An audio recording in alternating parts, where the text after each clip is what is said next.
आपको बताएं कि गुजरात में अर्बन फ्लडिंग का छठा रोज भी शहरियों के लिए अजियत में कमी न ला सका। शहर से निकासी आप के लिए पाक फौज के जवान और 5 शहरों से आने वाली वासा की टीमें मुतहर्रिक हैं। शहर में चंद मकामात पर पानी की सतह में कमी है, जबकि बेशतर इलाकों में अब भी सूरत हाल झूं की तू है।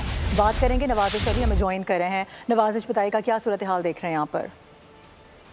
जी बिल्कुल, में अर्बन फ्लडिंग का जो सिलसिला था वो आज छठे रोज़ भी जारी है और शहर के मुख्तलिफ इलाकों में जो है पानी अभी भी जो है वो कम तो हुआ है लेकिन अभी भी मौजूद है।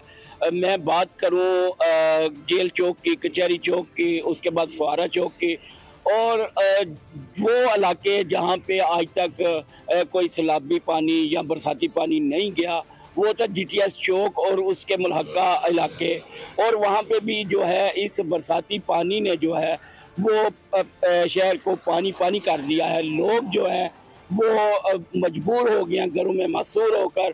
यहाँ पे बताता चलूँ अपने नाजरीन को कि वज़ीर आला के गुजरात के विज़िट के बाद जो है इंतज़ामिया को फिर भी होश ना आई, लेकिन उसके बाद जो है कंट्रोल और पाक आर्मी ने और वासा की टीमों ने संभाल लिया, जिसके आने के बाद जो है वो पानी के नवाजिश आपका बहुत शुक्रिया।